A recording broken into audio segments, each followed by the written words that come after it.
to everyone. Welcome to new topic of MDCAT thermochemistry. छोटा सा topic है, complete तकरीबन चैप्टर है इसके अंदर। तो इसकी शुरुआत जो है वो 2 MCQs से हम करेंगे, बीच में भी कुछ MCQs को हम डिस्कस करेंगे। तो बच्चों, ये जो हमारा थर्मोकेमिस्ट्री है इसमें सबसे पहले जो है ना टाइप्स ऑफ रिएक्शन आ जाती है। इसके अलावा फर्स्ट लॉ ऑफ थर्मोडायनामिक्स, कुछ थर्मोडायनामिक टर्म्स को हम डिफाइन करेंगे और आखिर में एंथैल्पी, बोर्न हैबर साइकिल और Hess's law of constant heat summation, ये टॉपिक हमारे शामिल होंगे। थर्म का मतलब क्या होता है? हीट। थर्मोकेमिस्ट्री में थर्म का मतलब हीट आ जाता है और केमिस्ट्री का ताल्लुक बच्चों किससे होता है? आप लोगों से, यानी कि केमिकल चेंज से। बच्चों, थर्म का मतलब क्या है? हीट। और केमिस्ट्री का ताल्लुक किससे है? केमिकल चेंज से। तो अगर हम इसको डिफाइन करें, क्योंकि डेफिनेशन इंपॉर्टेंट है, आ जाती है study of heat change. Heat का चेंज होना कब? ड्यूरिंग फिजिकल और केमिकल चेंज। बच्चों, किसी भी फिजिकल और केमिकल चेंज के दौरान जो हीट में चेंज आ रहा होता है ना, हीट रिलीज हो रही होती है या एब्जॉर्ब हो रही होती है, उसको हम क्या नाम देते हैं? थर्मोकेमिस्ट्री का नाम देते हैं। याद रखना है, हम कुछ फिजिकल चेंजेस देखेंगे, जैसे एवेपोरेशन हम कहते हैं, सब्लिमेशन हम कहते हैं, कंबस्चन तो हमारे पास एक केमिकल चेंज है, कंडेंसेशन, फ्रीजिंग, तो इसमें भी हीट जो है वो चेंज हो रही होती है। तो which branch of chemistry deals with heat change? Stoichiometry, thermochemistry, reaction kinetics, electrochemistry. ऐसे 4 ऑप्शन पास्ट पेपर में ये MCQ से रिलेटेड भी जो है ना वो पूछा हुआ है। बच्चों, अब कुछ प्रोसेसेस आपको पता है हमारे पास ऐसे हैं, जैसे न्यूक्लियर प्रोसेस,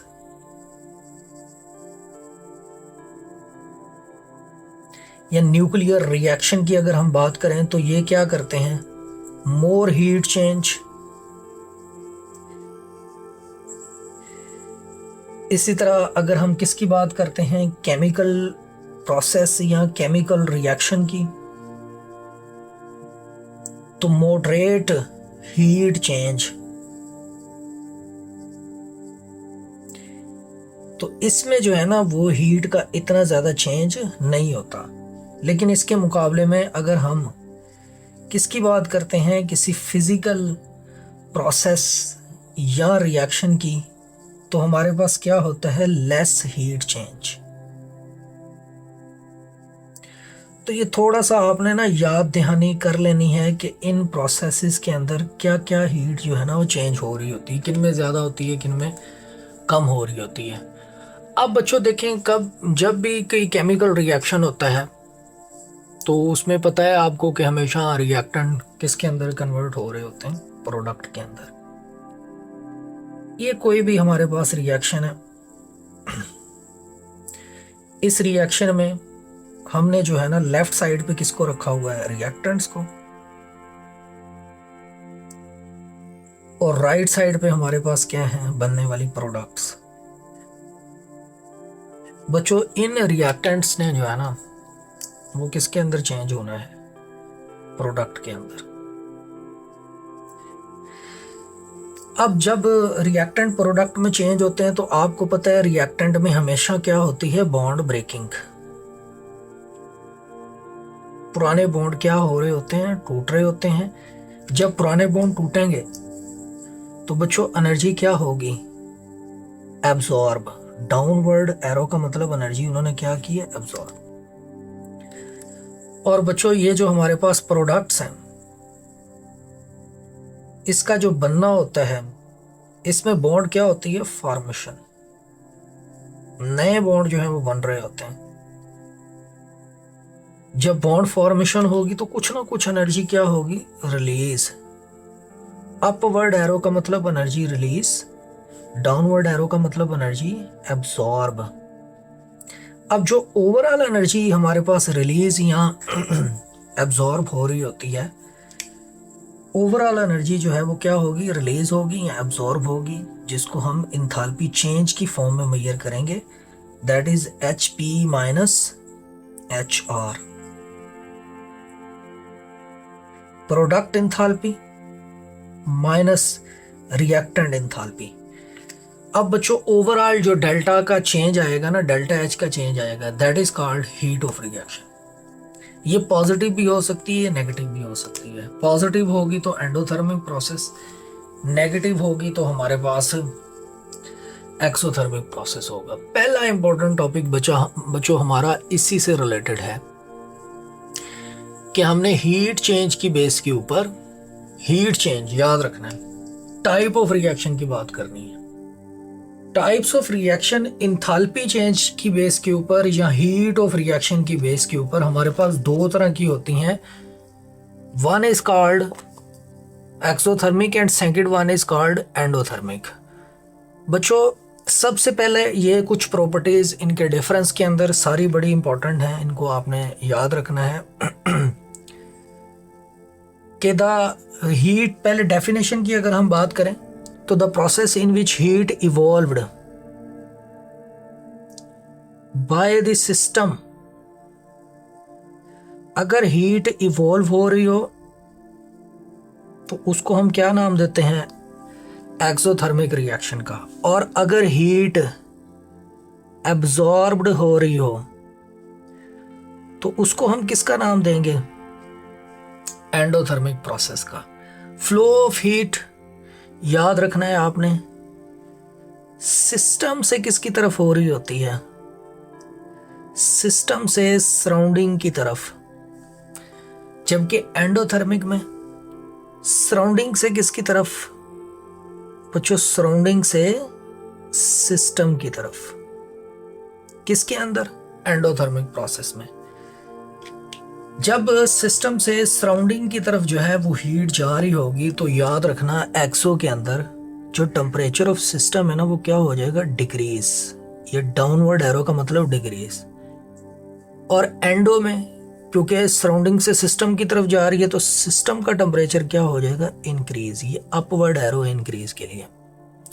बच्चों टेम्परेचर ऑफ सराउंडिंग, क्योंकि सराउंडिंग में हीट जा रही है तो बढ़ जाएगा। एंडो में सराउंडिंग से हीट जा रही है तो सराउंडिंग का अपना टेम्परेचर क्या हो जाएगा, डिक्रीज। बच्चों enthalpy of reactants and product आपने याद रखना है। मैंने आपको बताया कि जो डेल्टा एच है ना ये किसके बराबर होती है, H P minus H R. तो बात हम एक्सो की कर रहे हैं ना, तो एक्सो में डेल्टा एच नेगेटिव होता है। क्यों नेगेटिव होता है, क्योंकि उसमें जो इंथैल्पी ऑफ रिएक्टेंट है ना एच आर, वो बच्चों ज्यादा हो जाती है किससे, एच पी से। पिछले यूनिट रिएक्शन काइनेटिक्स वो ग्राफ जरा याद करें, पोटेंशियल एनर्जी या इंथैल्पी। एंडो में क्योंकि डेल्टा एच पॉजिटिव होती है तो बच्चों तब H P enthalpy of product या पोटेंशियल एनर्जी ऑफ प्रोडक्ट वो ज्यादा होगी किसकी निस्बत, रिएक्टेंट की निस्बत। बच्चों चेंज इन इंथैल्पी जो हम मेजर करते हैं कांस्टेंट प्रेशर के ऊपर वो नेगेटिव होगा चेंज, और एंडो में ये चेंज क्या होगा, पॉजिटिव होगा। बच्चों इसी तरह आपने याद रखना है, जिस तरह डेल्टा एच हमने पुट किया वैसे ही delta E P minus E R होता है। तो इसी के हिसाब से आप याद कर सकते हो कि internal energy of reactant is greater than internal energy of product। Exo के केस बिल्कुल ऐसे ही याद करने लगा, internal energy of product is greater than internal energy of reactants. बच्चों change in internal energy exo के केस में नेगेटिव होगी, delta E is equal to H, delta E is equal to, ये हमारे पास जो है ना डिपेंड करती है किसके ऊपर, वॉल्यूम चेंज के ऊपर। ठीक है, कांस्टेंट वॉल्यूम के ऊपर इसको मेजर किया जाता है, सॉरी, और कांस्टेंट प्रेशर के ऊपर एंथैल्पी को मेजर किया जाता है। ठीक है, याद रखना ये। इसमें क्या होगा हमारे पास, पॉजिटिव होगा। ठीक है।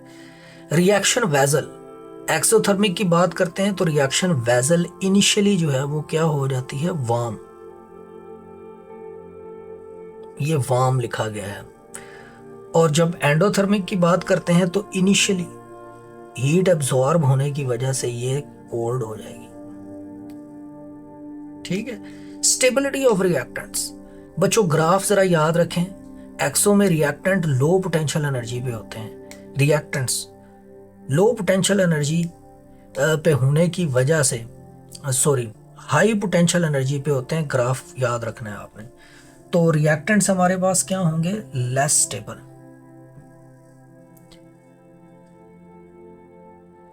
और प्रोडक्ट अगर आपको याद हो तो लो पोटेंशियल एनर्जी पे थी। जो चीज लो पोटेंशियल एनर्जी के ऊपर होती है ना, वो हमारे पास उतनी ज्यादा क्या हो जाती है, स्टेबल। तो इसके अंदर जो रिएक्टेंट है ज्यादा स्टेबल होते हैं, इसलिए हमें हीट देनी पड़ती है उनको रिएक्टेंट से किस में ले जाने के लिए, प्रोडक्ट में। प्रोडक्ट्स एक्सो में लो पोटेंशियल एनर्जी पे, मोर स्टेबल। बच्चों एंडो में ये हमारे पास क्या होती है, क्योंकि हाई पोटेंशियल एनर्जी पे है प्रोडक्ट एंडो में, तो लेस स्टेबल होती है। बच्चों बहुत सारी एग्जांपल्स आपकी बुक के अंदर जो है ना वो दी हुई हैं, और एज इट इज़ वो पेपर में भी कुछ प्रोसेस जो है ना उसने पूछे हुए हैं, तो उनको आपने याद रखना एग्जांपल्स में। चंद एक मैं यहाँ पे लिख देता हूँ। जैसे हमारे पास क्या आ जाता है, न्यूट्रलाइजेशन,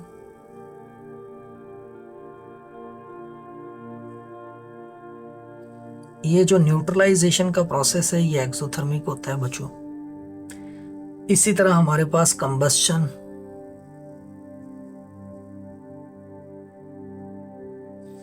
इसी तरह हमारे पास डेपोजिशन,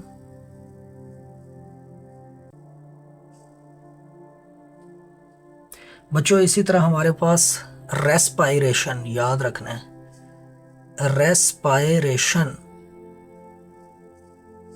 बच्चों इसी तरह याद रखना है फर्मेंटेशन। ये जो फर्मेंटेशन है ना, ये भी एक्सोथर्मिक प्रोसेस होता है। तो बच्चों ये चंद एक एग्जांपल एज इट इज जो है ना वो पूछी हुई है, तो आपको इसके बारे में पता होना चाहिए। अगर हम एंडो की बात करते हैं, बच्चों एंडो में हमारे पास जो एग्जांपल आ जाती हैं, एवेपोरेशन पढ़ चुके हैं हम लिक्विड वाले पोर्शन के अंदर, ये एक एंडोथर्मिक प्रोसेस है। एवेपोरेशन के बाद जो है बच्चों हमारे पास मेल्टिंग,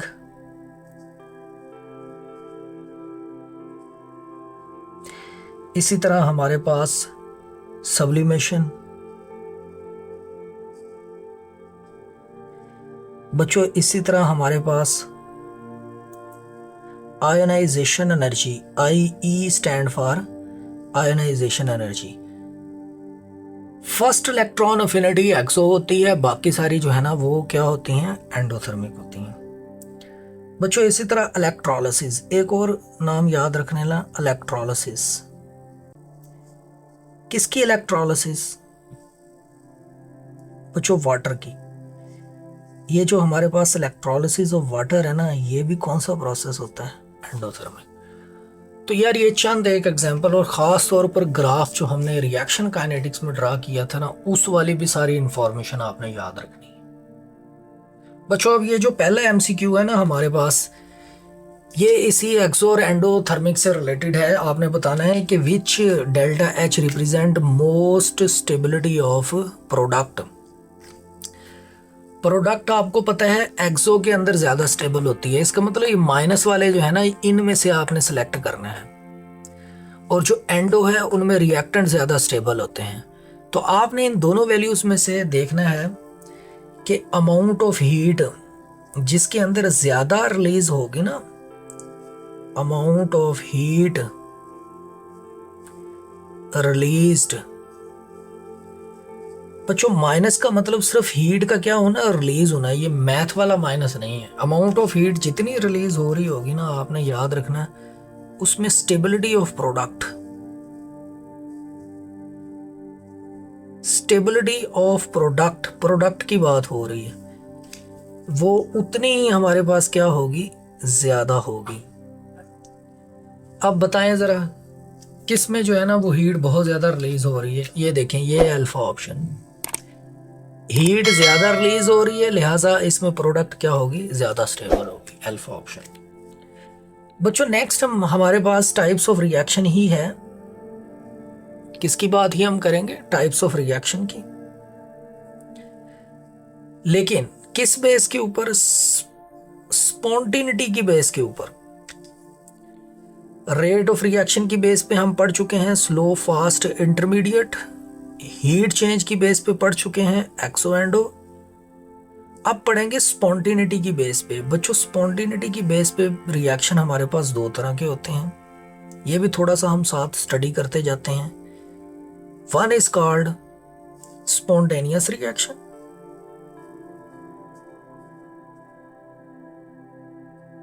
बच्चों second one is called non spontaneous reaction. तो एक स्पॉन्टेनियस है और दूसरे हमारे पास कौन से, नॉन स्पॉन्टेनियस। बच्चों नाम से जाहिर है थोड़ी सी बातें इनकी आपने याद रख लेनी है, स्पॉन्टेनियस नॉन स्पॉन्टेनियस कौन सी हैं, सिलेबस में है या नहीं है। तो आपने याद रखना है कि the reaction which takes place on its own. बच्चों ऐसे रिएक्शन जो खुद ब खुद हो जाए वो क्या कहलाते हैं, स्पॉन्टेनियस। नॉन स्पॉन्टेनियस विच प्रोसीड किसके जरिए से, थ्रू एक्सटर्नल असिस्टेंस। लेकिन जिनको हमें करवाने के लिए जो है ना वो कुछ ना कुछ एनर्जी देनी पड़े बाहर से, वो क्या कहलाते हैं, नॉन स्पॉन्टेनियस रिएक्शन। बच्चों याद रखना है जो स्पॉन्टेनियस रिएक्शन है दीज आर यूनिडायरेक्शनल।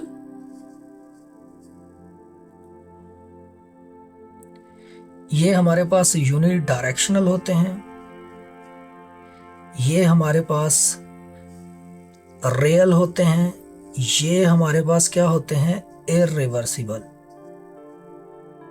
इनको रिवर्सिबल नहीं किया जा सकता। और इसी तरह जो हमारे पास नॉन स्पॉन्टेनियस रिएक्शन है ना बच्चों, ये रियल भी हो सकते हैं, ये अनरियल भी हो सकते हैं, नेचर में भी हो सकते हैं, और आर्टिफिशियली भी जो है ना इनको करवाया जा सकता है। ठीक है, इसी तरह आपने याद रखना है एक आध बात और कि आमतौर पर कहा जाता है यूजुअली, ये यूजुअली की बात की, not always, usually exothermic reaction. आमतौर पर कहा जाता है कि मेजॉरिटी एक्सो जो है ना वो क्या होते हैं बच्चों, स्पॉन्टेनियस। और इसी तरह आपने याद रखना है कि usually not always endothermic reaction जो है ना, जो हीट को एब्जॉर्ब करने वाले हैं बच्चों, वो क्या होते हैं हमारे पास, नॉन स्पॉन्टेनियस। लेकिन ये जरूरी नहीं है, मेजॉरिटी की बात हो रही है, मेजॉरिटी इज अथॉरिटी, आपको पता है ना बच्चों। इसी तरह आपने याद रखना है कि सम रिएक्शन आल्सो स्पॉन्टेनियस जो आपने पढ़े हुए हैं, which needs energy to proceed, which need energy to start but proceed further on its own, उनको भी हम किसके अंदर कैटेगराइज करते हैं, इसी स्पॉन्टेनियस प्रोसेस के अंदर। ठीक है, अब एग्जाम्पल्स बच्चों, चंद एक एग्जाम्पल्स जो हमारे पास हैं उनको आपने जो है ना वो ज़हन नशीन कर लेना है कि कौन कौन सी एग्जाम्पल्स हो सकती हैं। स्पॉन्टेनियस रिएक्शन की बात करें तो जैसे मैंने आपको कहा कि कुछ reaction which needs energy to start but proceed further on its own, for example burning of coal, for example burning of paper, for example burning of candle, for example burning of fuel, any type of fuel. ये सारे के सारे बच्चों हमारे पास क्या होते हैं, spontaneous reaction. एक दफ़ा दे दें एनर्जी चलते रहती है। जैसे पंखा है, पंखा नहीं है क्योंकि पंखे को चलाने के लिए हमें कंटिन्यूसली एनर्जी देनी पड़ती है। बच्चों न्यूट्रलाइजेशन, ये भी एक स्पॉन्टेनियस है। बताएं जरा ये कौन सा स्पॉन्टेनियस है, एक्सो स्पॉन्टेनियस है या एंडो स्पॉन्टेनियस है? ठीक है, कमेंट में बताना है बच्चों। इसी तरह हमारे पास जो न्यूट्रलाइजेशन रिएक्शन हो गया, ठीक है। ये चंद एक एग्जांपल आपने याद रखनी है। अच्छा, इसमें हमारे पास बच्चों नॉन स्पॉन्टेनियस वाटर की अगर हम बात करते हैं, general process pumping of water uphill, uphill HILL। बच्चों वाटर को पंप करके टैंकी तक लेके जाते हैं हम, तो वो कौन सा प्रोसेस होता है? नॉन स्पॉन्टेनियस, मोटर लगानी पड़ती है ना। इसी तरह आपको पता है नाइट्रोजन और ऑक्सीजन एयर में मौजूद हैं, लेकिन ये आपस में रिएक्ट नहीं करती। हाँ, अलबत्ता जब इनके ऊपर क्या पड़ती है, लाइट, थंडरिंग होती है ना आसमान पर, गर्ज चमक, उसकी वजह से नाइट्रिक ऑक्साइड बनता है। ये देखो पंपिंग ऑफ वाटर, ये हमारे पास एक अनरियल प्रोसेस है। नाइट्रिक ऑक्साइड का बनना ये एक रियल प्रोसेस है। कमेंट में बताना है नाइट्रिक ऑक्साइड का बनना एंडो नॉन स्पॉन्टेनियस है या एक्सो नॉन स्पॉन्टेनियस है। तो बच्चों ये चंद एक एग्जांपल्स जो है ना आपने अच्छी तरह से याद रखनी है, ठीक है। तो ये एक छोटा सा डिफरेंस आ जाता है। बच्चों नेक्स्ट हम जो है ना वो कुछ थर्मोडायनामिक टर्म्स को जो है वो डिफाइन करेंगे, जिसमें हमारे पास सबसे पहले क्या आ जाता है, सिस्टम, एनीथिंग अंडर स्टडी और अंडर ऑब्जर्वेशन। हर वो चीज़ जो अंडर स्टडी है या अंडर ऑब्जर्वेशन है वो हमारे पास क्या कहलाता है, सिस्टम कहलाता है। बच्चों जैसे रूम है, क्लासरूम है, इसमें आप पढ़ रहे हैं, ठीक है, तो वो हमारे पास एक क्या है, सिस्टम है। बीकर पानी से भरा हुआ आप हीट कर रहे हैं, ऑब्जर्व कर रहे हैं, वो एक सिस्टम है। कप ऑफ टी पी रहे हैं आप, सिस्टम है। तीन तरह के सिस्टम होते हैं बच्चों, open, closed, isolated. Open system जिसमें हीट भी ट्रांसफर होती है, जिसमें मैटर का भी ट्रांसफर होता है। क्लोज सिस्टम जिसमें हीट तो ट्रांसफर होती है लेकिन मैटर का ट्रांसफर नहीं होता। आइसोलेटेड जिसमें ना हीट ट्रांसफर होती है और ना ही मैटर ट्रांसफर होता है। तो बच्चों ये तीन तरह के सिस्टम आपने याद रखना है। अब क्लोज सिस्टम की मुझे एग्जांपल आपने बतानी है। प्रेशर कुकर क्लोज सिस्टम है, हीट ट्रांसफर होती है लेकिन मैटर ट्रांसफर नहीं होता। आइसोलेटेड सिस्टम की एग्जांपल आपने कमेंट के अंदर मुझे बताना है। और बच्चों वो आइसोलेटेड सिस्टम जो है ना वो हमारी बुक के अंदर भी लिखा हुआ है और वो हम घरों के अंदर भी इस्तेमाल करते हैं। एक बुक में लिखा हुआ है, एक चीज़ ऐसी है आइसोलेटेड सिस्टम की एग्जांपल में जो हम घर में इस्तेमाल कर रहे होते हैं। मुझे ज़रा कमेंट के अंदर आपने बताना है। सराउंडिंग क्या होती है बच्चों? सराउंडिंग जो है ना, remaining portion of universe other than system. Remaining portion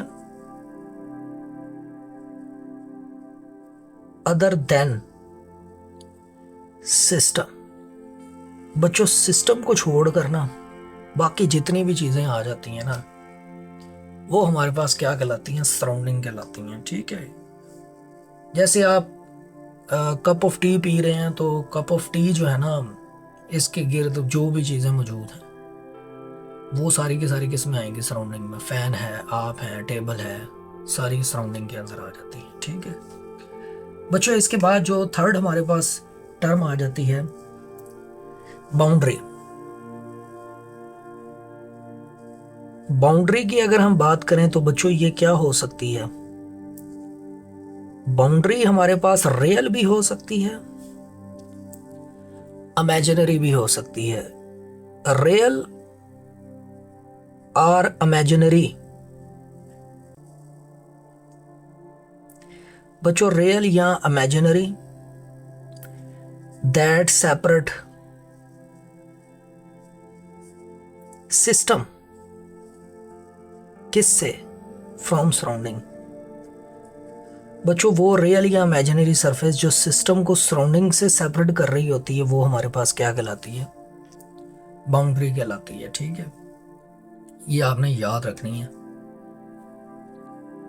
तो बच्चों ये तीन थर्मोडायनामिक टर्म्स जो है ना, प्लेग्राउंड की एक एग्जांपल आप ले लें बच्चों। प्लेग्राउंड में जो खेलने वाले हैं वो सिस्टम है, जो बाहर देखने वाले हैं वो सराउंडिंग है, और एक बाउंड्री लगाई जाती है जो सिस्टम और सराउंडिंग को क्या कर रही होती है, सेपरेट कर रही होती है, ठीक है।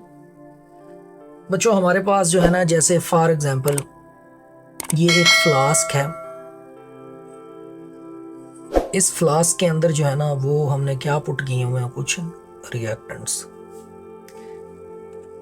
रिएक्टेंट्स हमारे पास कौन कौन से आ जाते हैं, like zinc plus copper sulphate. बच्चों ये जहां तक हमारे पास रिएक्टेंट मौजूद है ना, ये क्या कहलाता है, system.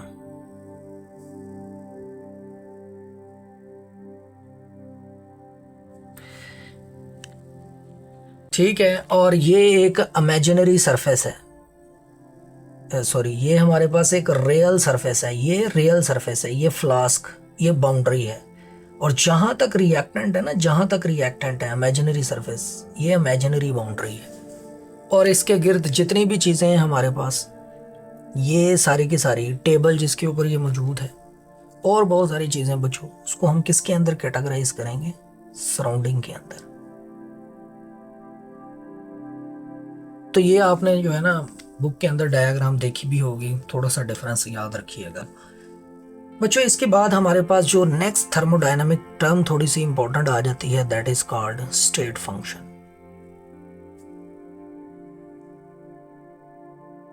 State function, path function, ये दो थर्मोडायनामिक टर्म्स हैं जिनको हम इस्तेमाल कर रहे होते हैं बच्चों। What is state function? तो स्टेट फंक्शन जो है ना, कुछ बातें इससे रिलेटेड बच्चों याद रखनी है। एक तो पहली बात तो ये है कि ये एक मैक्रोस्कोपिक प्रॉपर्टी है। मैक्रोस्कोपिक प्रॉपर्टी, वो प्रॉपर्टी जो किसके ऊपर डिपेंड करे, जिसकी value which depends upon initial and final state, जिसका ताल्लुक इनिशियल और फाइनल स्टेट के साथ हो, बट पाथ इंडिपेंडेंट। लेकिन बच्चों वो पाथ के ऊपर डिपेंड ना करें, पहले वैल्यू कितनी थी, बाद में वैल्यू कितनी थी, इस चीज के ऊपर डिपेंड करे, लेकिन इस चीज के ऊपर डिपेंड ना करे जिसकी वजह से ये चेंज आ रहा है, वो इनिशियल से फाइनल में जा रही है। That property is called state function. अब बच्चों इसमें जो हमारे पास आने वाली एग्जांपल्स हैं वो आपने जो है ना एक शॉर्टकट के जरिए से याद रख लेनी है।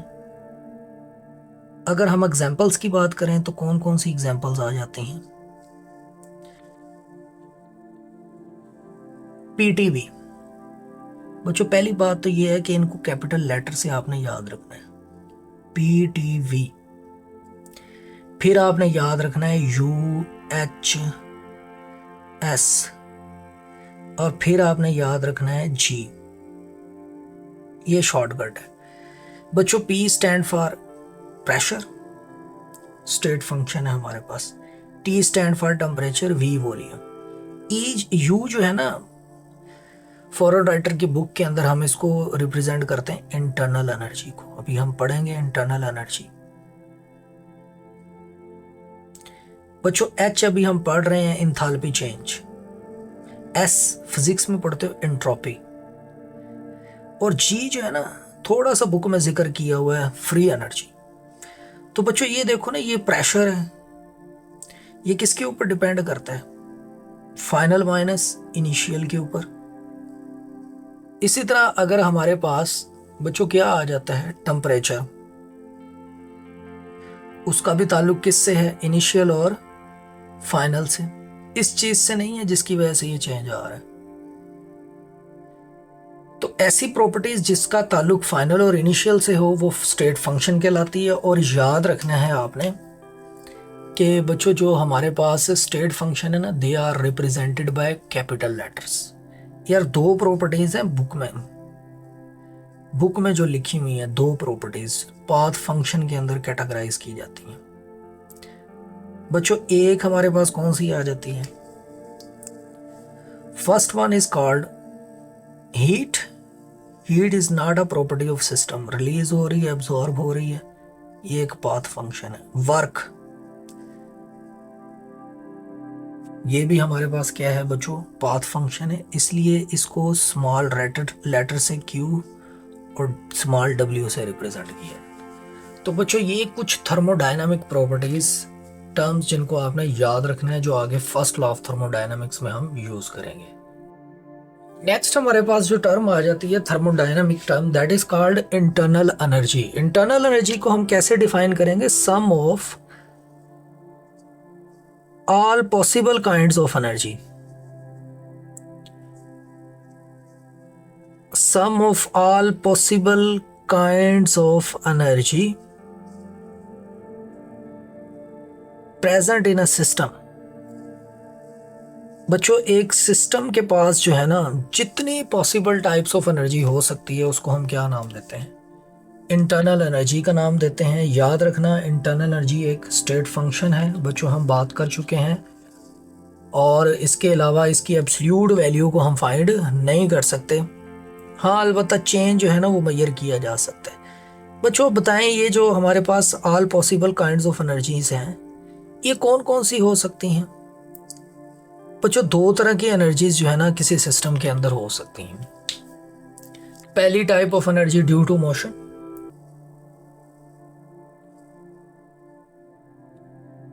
अगर मोशन की वजह से होगी तो बच्चों उसको हम क्या नाम देंगे? That is called kinetic energy. और अगर ड्यू टू अट्रैक्टिव फोर्सेस होगी,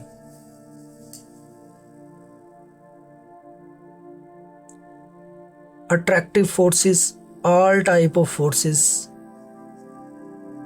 केमिस्ट्री के अंदर हम अट्रैक्टिव फोर्सेस की बात करते हैं। और बच्चों अगर अट्रैक्टिव फोर्सेस की वजह से होगी तो that is called potential energy.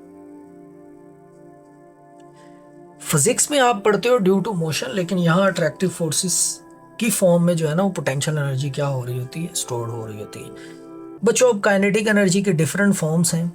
Kinetic energy कुछ पार्टिकल्स में, कुछ सिस्टम के अंदर ट्रांसलेशनल फॉर्म में हो सकती है, कुछ में ये किस फॉर्म में हो सकती है? रोटेशनल काइनेटिक एनर्जी की फॉर्म में, और कुछ में ये किस फॉर्म में स्टोर हो सकती है? Vibrational, vibrational kinetic energy. बच्चों इसी तरह जो पोटेंशियल एनर्जी है ये स्टोर हो सकती है किस फॉर्म में? दो फॉर्म्स, एक इंट्रामॉलिक्यूलर फोर्स, इंट्रामॉलिक्यूलर फोर्स, और एक इंटरमॉलिक्यूलर फोर्स। बच्चों इंट्रामॉलिक्यूलर फोर्स में ऑल टाइप ऑफ बॉन्ड्स आ जाते हैं, और इंटरमॉलिक्यूलर फोर्स में पीछे हम पढ़ चुके हैं लिक्विड वाले पोर्शन के अंदर all type of van der Waals forces, dipole dipole force. जारी बात है मॉलिक्यूल्स है उसमें बॉन्ड्स भी होते हैं, मॉलिक्यूल टू मॉलिक्यूल अट्रैक्शन भी होती है, उनकी मोशन भी होती है। तो बच्चों ये जो ऑल टाइप्स ऑफ एनर्जीज किसी सिस्टम का हिस्सा होंगी that is called internal energy. ये सारी एनर्जीज जो है ना बच्चों हम एब्सोल्युटली मेजर नहीं कर सकते, चेंज सिर्फ मेजर किया जा सकता है। That's why internal energy is called state function. ठीक है, अब मुझे जरा बताएं कितनी तरह से हम एनर्जी सराउंडिंग और सिस्टम के दरमियान ट्रांसफर कर सकते हैं? तो याद रखना देयर आर टू वेज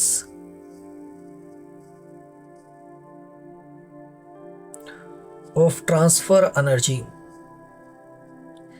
बच्चों एनर्जी को ट्रांसफर करने के जो है ना वो दो तरीके हैं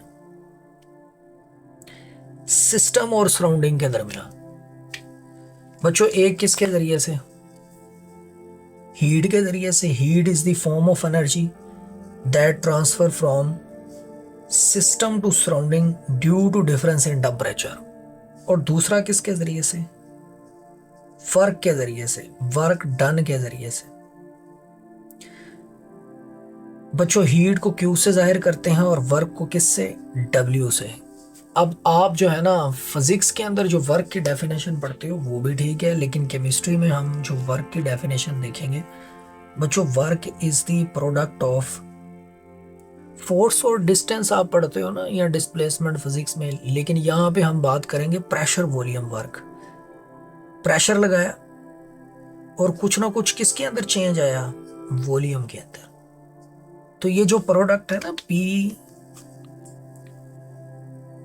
डेल्टा वी, प्रेशर वॉल्यूम में चेंज, वहां फोर्स डिस्प्लेसमेंट में चेंज, प्रेशर वॉल्यूम वर्क जो है ना, ये हम केमिस्ट्री के अंदर डील करते हैं। ठीक है।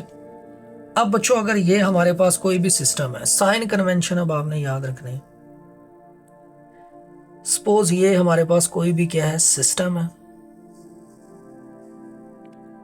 और बच्चों इसके बाहर सारे का सारा क्या आ जाता है, सराउंडिंग सिस्टम, और इसके बाहर सारा क्या है, सराउंडिंग। ये समझ लें हमारे पास क्या है, सराउंडिंग है। साइन कन्वेंशन आपने याद रखने हैं, इंपॉर्टेंट है सराउंडिंग। बच्चों if heat is absorbed by the system from the surrounding, by the system from the surrounding, heat absorb हुई, तो याद रखना ये पॉजिटिव होगी। बच्चों इसी तरह याद रखना, if heat is released by the system, system ने सराउंडिंग की तरफ हीट रिलीज की है तो वो क्या होगी, नेगेटिव। साइन कन्वेंशन याद रखना। इसी तरह बच्चों work is done on the system, system पे वर्क हुआ है, केमिस्ट्री कहती है work done on the system positive रखना है, और फिजिक्स कहती है work done on the system negative रखना है। तो बच्चों यहाँ हम सिस्टम को लेके चल रहे हैं। फिजिक्स में जरा मीडियम कौन सा होता है, सराउंडिंग का होता है। एक ही बात है, दोनों ठीक कह रहे हैं बच्चों। इसी तरह याद रखना है, if work is done by the system, on the system positive, by the system negative. बच्चों ये साइन कन्वेंशन आगे चल के इस्तेमाल होंगे किसके अंदर, फर्स्ट लॉ ऑफ थर्मोडायनामिक्स के अंदर, तो वहां इनको आपने देखना है। बच्चों नेक्स्ट हमारे पास थर्मोकेमिस्ट्री का एक इंपॉर्टेंट टॉपिक आ जाता है, that is called first law of thermodynamics. First law of thermodynamics is also called law of conservation of energy. आसान सी इसकी स्टेटमेंट है कि energy can neither be created nor be destroy but can change from one form to another form. ना हम create कर सकते हैं ना ही डिस्ट्रॉय कर सकते हैं। हाँ एनर्जी के एक्सचेंज हो सकता है सिस्टम और सराउंडिंग के दरमियान। बच्चों इसकी एक मैथमेटिकल फॉर्म है, और एनर्जी का ये जो एक्सचेंज है वो हीट और वर्क डन के जरिए से। एक मैथमेटिकल फॉर्म इसकी आपने याद रखनी है, delta E is equal to Q plus W. ये मैथमेटिकल फॉर्म है कि ओवरऑल एनर्जी हमेशा क्या रहेगी, कंजर्व रहेगी। बच्चों क्यू हीट को रिप्रेजेंट करता है, डब्ल्यू वर्क को रिप्रेजेंट करता है। If work done on the system है, तो बताओ हमारे पास तो जो W है वो क्या होगा, पॉजिटिव होगा या नेगेटिव होगा। तो हमने पढ़ा है work done on the system positive होता है। तो बच्चों हम लिख सकते हैं delta E is equal to Q plus P delta V। ये work done on the system है। बच्चों इसी तरह अगर आपसे कहा जाए कि बताएं जरा work done by the system क्या होगा, बाय द सिस्टम, तो क्योंकि बाय द सिस्टम है तो हम पढ़ चुके हैं ये नेगेटिव होता है। तब फॉर्म क्या होगी, delta E is equal to Q minus P delta V। ठीक है बच्चों, इसी तरह अगर हम कोई सिस्टम ऐसा है जिसको हम स्टडी कर रहे हैं, एक इनक्लोज सिस्टम के अंदर जो है ना गैस को हम फिल किया हुआ है जिसके ऊपर मूवेबल पिस्टन लगा हुआ है। सपोज हम पिस्टन को क्या कर देते हैं, फिक्स, यानी कि कांस्टेंट वॉल्यूम हम कर देते हैं, एट कांस्टेंट वॉल्यूम। वॉल्यूम तो क्या हो गया, पिस्टन उसका मूव नहीं कर रहा, जीरो। अब हीट करते हैं, अगर वॉल्यूम जीरो हो गया तो वर्क डन क्या होगा, जीरो। तो बच्चों बताओ फर्स्ट लॉ ऑफ थर्मोडायनामिक्स क्या होगा हमारे पास, delta E is equal to Q V. अब हम सिस्टम को हीट कर रहे हैं, वर्क हो नहीं रहा, तो जो सिस्टम को हीट हमने किया है कांस्टेंट वॉल्यूम पे, वो किसको चेंज करेगा, उसकी इंटरनल एनर्जी को। तो बच्चों these are three forms of first law of thermodynamics important है, इसी से रिलेटेड हमारा एक एमसीक्यू भी है। आइए अब इस एमसीक्यू को जो है वो हम सॉल्व करने की कोशिश करते हैं। तो बच्चों इस एमसीक्यू का हमारे पास आंसर क्या है, जिसमें आपने गौर करना है स्टेटमेंट के ऊपर। कहता है कि if work done by the surrounding, work done by the surrounding का मतलब क्या होता है, वर्क डन दूसरा मतलब ऑन द सिस्टम, और work done on the system क्या होता है, पॉजिटिव। पॉजिटिव 50 किलो जूल, इसका मतलब ये work done on the system बच्चों ये है हमारे पास पॉजिटिव वाला। तो क्या रखेंगे, ये वाली form, delta E is equal to Q plus W on this system कितना है 50, और हीट एब्जॉर्ब कितनी है बच्चों 60। वर्क 50 है, हीट एब्जॉर्ब कितनी है 60। सम करो दोनों को बच्चों, आसान सा एमसीक्यू है हमारे पास। पॉजिटिव 110 किलो जूल आ जाएगा पॉजिटिव। तो बताएं इसमें राइट ऑप्शन कौन सी बन जाती है, beta.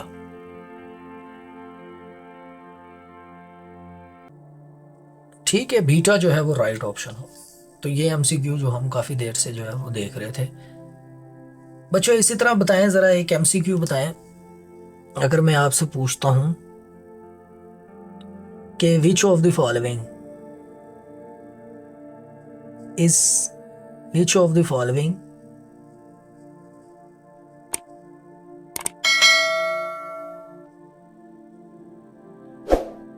Which of the following is a state function. बच्चों बताओ इनमें से जो है ना स्टेट फंक्शन हमारे पास कौन सा है। Alpha option, W, beta, Q, Charlie, W plus Q,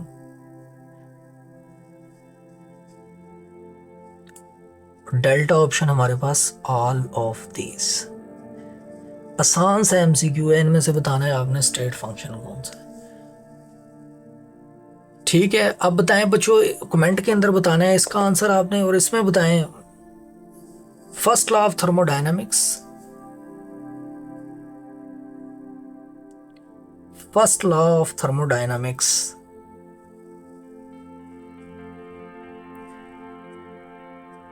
first law of thermodynamics कौन सा होगा।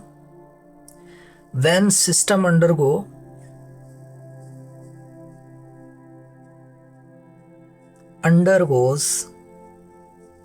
expansion, जब सिस्टम एक्सपैंड कर रहा होगा तो बताओ फर्स्ट लॉ ऑफ थर्मोडायनामिक्स की कौन सी फॉर्म होगी। बच्चों ये अल्फा ऑप्शन, ये बीटा ऑप्शन, ये चार्ली। अल्फा क्योंकि ये दोनों सेम है ना, बीटा, चार्ली। बताना है इसमें से कौन सी होगी राइट ऑप्शन। तो यहां तक हमारा फर्स्ट लॉ ऑफ थर्मोडायनामिक्स जो है वो क्या हो जाता है, कंप्लीट।